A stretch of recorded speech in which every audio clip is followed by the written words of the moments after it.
kita ketemu lagi dalam mata pelajaran prakarya. Untuk kali ini kita akan membahas tentang tahapan pengolahan. Yang sebelumnya kita sudah belajar tentang proses pengolahan. Mengolah bahan pangan bergantung pada tujuan, metode kebutuhan, dan kegunaan yang kita inginkan. Dalam mengolah bahan pangan, kita perlu membiasakan dengan perencanaan atau merancang proses pembuatan agar hasil olahan pangan bermanfaat sehingga dapat dipertanggungjawabkan baik secara ekonomis maupun kebutuhan.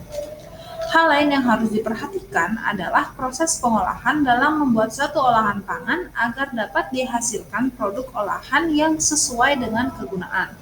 Nikmat dalam rasa, tepat dalam pengolahan, memiliki nilai estetis dalam penyajian maupun kemasan dan aman bagi kesehatan.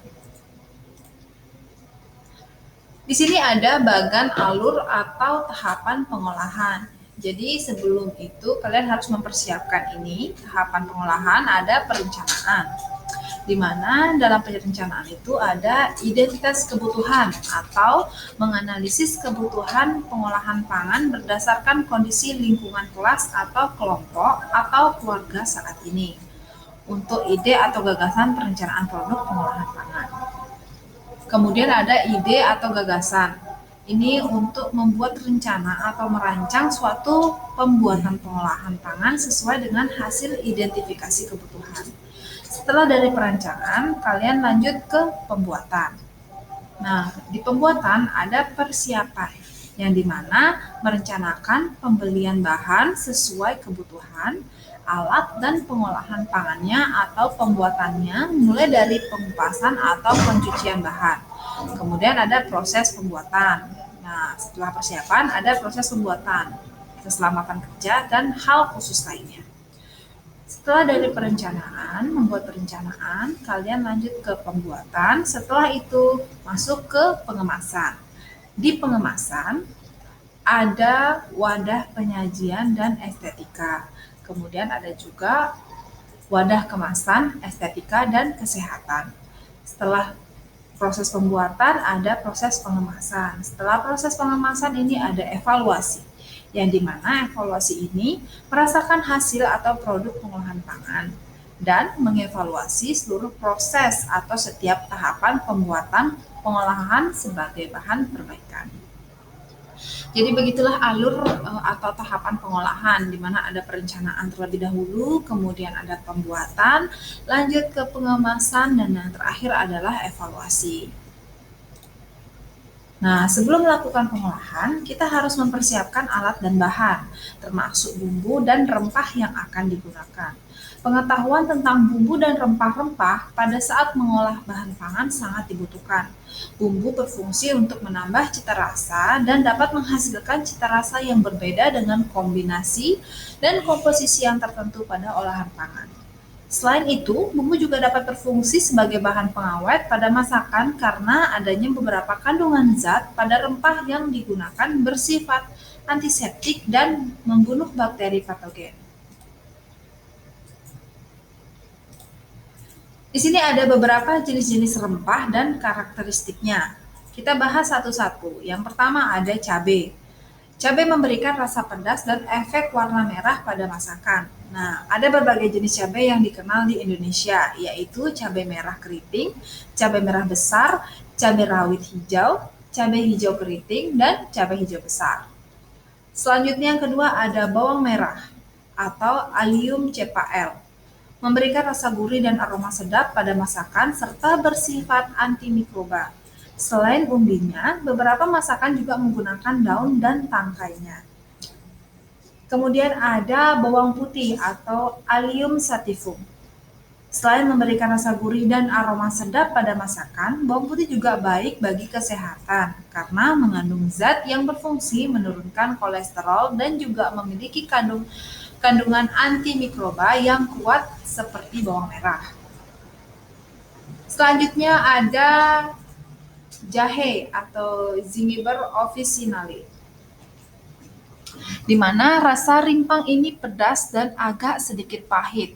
Jahe banyak digunakan sebagai bumbu dalam olahan ikan dan daging. Pada olahan ikan, jahe dapat mengurangi bau amis. Selain itu, jahe bisa dibuat untuk minuman penghangat. Kemudian ada lengkuas atau Alpina galanga. Umbi berserat kasar agak keras. Ada dua jenis lengkuas, yaitu merah dan putih. Dan yang biasa digunakan sebagai bumbu adalah lengkuas putih, sedangkan yang merah sebagai pengobatan tradisional. Rasanya sedikit pedas, getir, dan aromanya khas. Yang keenam ada kencur atau Caemphrevia galama. Ini berwarna putih kekuningan, rasanya sedikit pedas dan getir, memberi rasa segar dan aroma khas pada masakan. Selain itu, bumbu masakan biasanya juga bisa dipakai sebagai obat tradisional. Selanjutnya jenis-jenis rempah ada kunyit atau kurkuma longga. Kunyit berwarna kuning hingga orange. Rasanya pedas, dipakai sebagai aromatik dan memberi warna kuning alami. Selain untuk bumbu, masakan biasanya juga bisa dipakai sebagai obat tradisional. Selanjutnya ada jinten atau Carum roxburghianum. Biji yang berbentuk pipih lembut, berwarna kuning kecoklatan, berbau harum segar. Digunakan sebagai bumbu, memberi aromatik segar pada makanan. Kemudian ada pala atau Meristica fragrans. Ini adalah dari biji buah pala yang berdaging kuning, warnanya kuning muda kehijauan. Buahnya dapat dibuat manisan atau sirup. Bijinya dibuat bumbu penyedap. Rasanya sedikit pedas dan getir serta berbau wangi. Selanjutnya ada kulit kayu manis atau cinnamomum. Ini adalah kulit bagian dalam sejenis pohon, baunya manis dan harum. Selanjutnya ada kembang pekek atau bunga lawang atau Illicium verum. Berbentuk seperti bintang, aromanya khas dan kuat, mirip dengan adas manis, digunakan sebagai penyedap. Kemudian ada lada atau merica. Buah ini berbentuk bulat seperti ketumbar, tetapi lebih keras, berwarna putih kekuningan, rasanya pedas seperti cabai, memberikan rasa hangat atau pedas serta aroma yang khas pada masakan. Selanjutnya ada ketumbar atau Coriandrum sativum, berbentuk bulat kecil, berwarna coklat kekuningan dan agak lunak, memberi bau harum yang khas pada masakan dan rasa yang gurih. Kemudian yang terakhir ada Capolaga atau Amomum compactum. Sejenis buah agak bulat, berwarna putih atau kekuningan, bergaris rapat, bermahkota sisa perhiasan bunga, berbiji banyak kecil-kecil, memberi aroma harum dan segar pada masakan. Itulah beberapa jenis-jenis rempah dan karakteristiknya. Selanjutnya kita masuk pada contoh pembuatan pengolahan. Nah, di sini tahapan pengolahan resep ikan goreng. Kita akan membuat contoh pembuatan pengolahan. Di sini kita akan membuat resep dari ikan goreng. Nah, seperti yang tadi sudah kita simak ya. Untuk yang pertama harus ada perencanaan, kemudian ada persiapan alat dan bahan, yang ketiga ada proses pembuatan, keempat penyajian, dan kelima evaluasi. Nah, di mana perencanaan itu yang pertama ikan yang digunakan adalah ikan mujair. Nah, saya akan membuat ikan goreng untuk dimakan dengan keluarga. Alat dan bahan saya persiapkan sendiri. Nah, di situ kalian membuat perencanaan, bahasanya seperti itu. Apa yang akan kalian buat? Ya, saya akan membuat ikan. Yang digunakan adalah ikan mujair. Nah, tujuannya untuk apa? Saya membuat ikan goreng untuk dimakan dengan keluarga. Nah, untuk alat dan bahannya saya persiapkan sendiri. Nah, lanjut kedua, persiapan alat dan bahan. Yang dimana alat yang saya gunakan adalah kompor, penggorengan, sutil, talenan, pisau, cobek, blender, baskom. Ini untuk alat-alatnya. Untuk bahannya saya membuat ikan goreng adalah ikan, udah pasti. Kemudian bawang putih, kunyit, jeruk nipis, garam, dan minyak. Itu untuk persiapan alat dan bahan. Ini harus diisi. Kemudian proses pembuatannya. Untuk proses pembuatannya, apa yang akan kita buat? Ditulislah di sini proses pembuatannya. Yang pertama ada membersihkan ikan. Potong menjadi 3 bagian atau belah utuh sesuai selera. Kemudian haluskan bumbu atau bisa bumbu racik, lumurkan bumbu, diamkan sebentar atau memanir, kurang lebih 15-20 menit baru digoreng atau dimasak. Jadi bagaimana proses pembuatan apa yang akan kalian buat, pengolahan apa yang akan kalian buat, dituliskan di proses pembuatan.